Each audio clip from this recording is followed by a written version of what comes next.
Hi, it's Sue Jackson of the Book by Book blog. And before I start my official Friday reads, I wanted to show you how I have upgraded my video equipment. My birthday was last week, and my husband got me a tripod and a ring light and a microphone, all kinds of new equipment to try, which I'm still getting used to. But to help you appreciate what this means, I wanted to first show you what my setup has been. Oh yeah, this is where the magic happens. This is my usual setup in front of our bookcase, which you're probably familiar with by now, with a stack of books and a little stand for my phone. That's the way that I have been doing it. And now I've got this whole setup. So let me get that in place and we'll go into Friday Reads.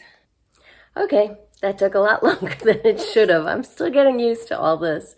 But I did want to give you my Friday update. I'm actually taking a little break from Big Book Summer, at least in print. I'm still listening to a big book on audio. As a reminder, Big Book Summer is the annual reading challenge that I host every summer from May until early September. And you set the goals for yourself.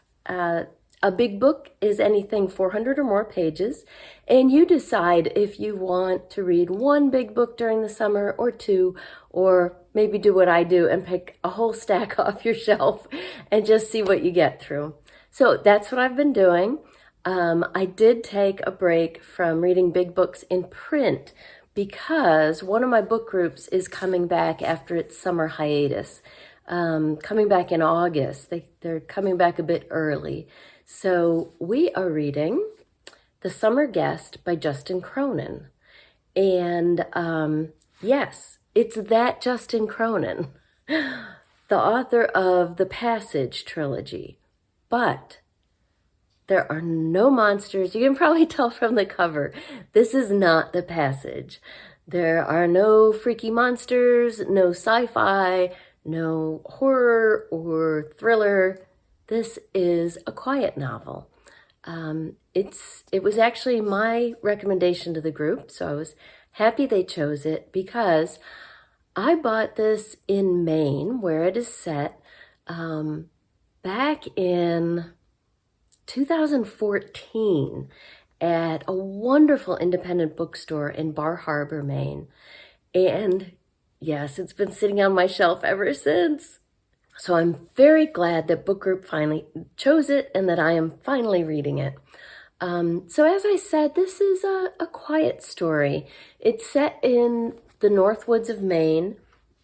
I think the cover photo is perfect because the beauty and remoteness of this area of Maine is a big part of the story. The setting is a big part of everyone's lives. So it's about several different characters whose lives have all been affected by this one area in northern Maine in different ways. And the novel covers a lot of time as well.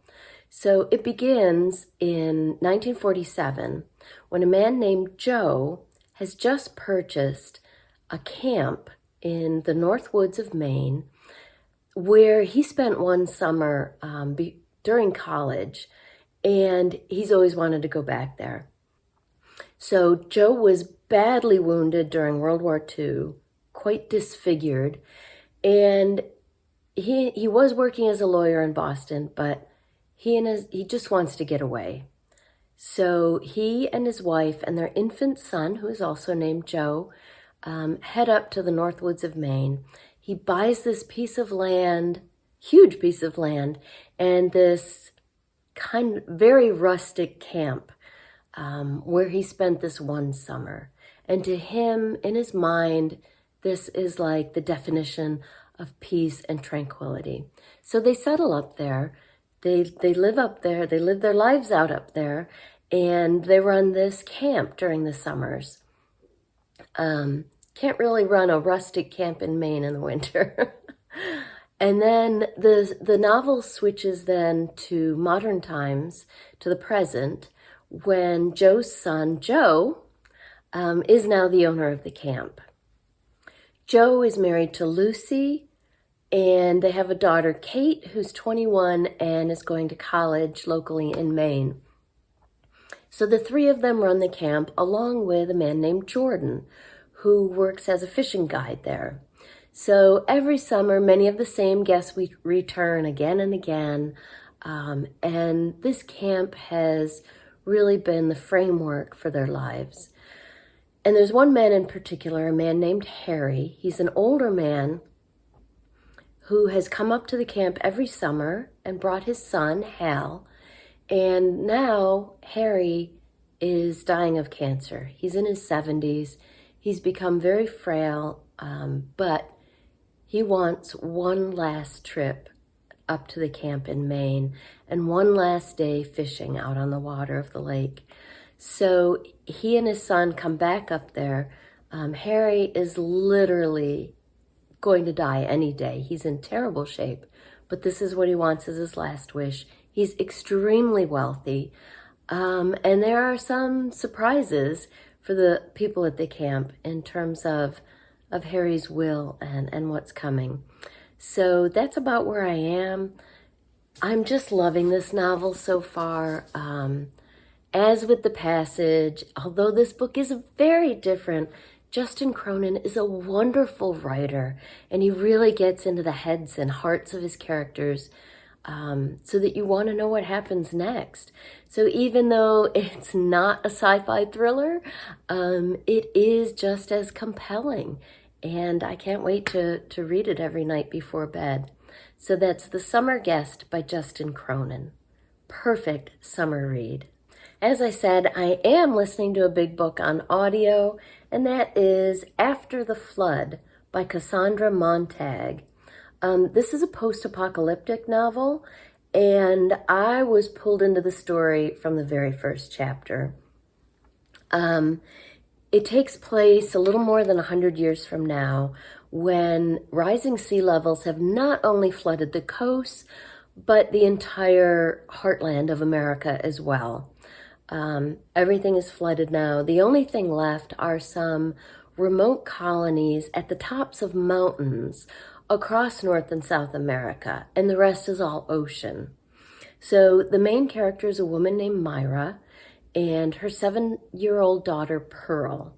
And Myra and Pearl are on their own in a boat out on the water. They try to support themselves by fishing. Myra learned to fish from her grandfather, who also built the boat when they knew that the waters were coming. So it's just Myra and Pearl on their own now. Myra's older daughter, Ro, was taken by her husband the same day that the floods came and flooded out their Nebraska home. So her husband took off with her older daughter. She's seen or heard nothing of her since. She doesn't know what's happened to her. Then she and Pearl are out fishing one day. They stop at a town and they run into someone who has seen Ro, and they have proof of that. Now, Pearl doesn't know anything about her older sister. She hadn't been born yet when Ro disappeared. But Myra is stunned to learn that her daughter is still alive. She's in a remote colony near what used to be Greenland, and Myra's determined to go find her. Of course, it's her daughter. But this is a dangerous world. As is typical in post-apocalyptic literature, the humankind does not really seem to show their best side after an apocalypse. So there's a lot of dangers out there. There are raiders, there are, just horrible people out there. So she's trying to find a way to get to where Ro is, or where she was last seen. They join up with some other people, but you have to be very careful in this world. You can't really trust people that you meet. So far, it is an absolutely engrossing novel. as with the other book I'm reading, I can't wait to get back to it every time. And I hate to put it down. So that's After the Flood by Cassandra Montag. Probably Montag. So that's what I'm reading. What are you reading this weekend? Please let me know in the comments below. If you enjoyed this video, please like and subscribe to my channel.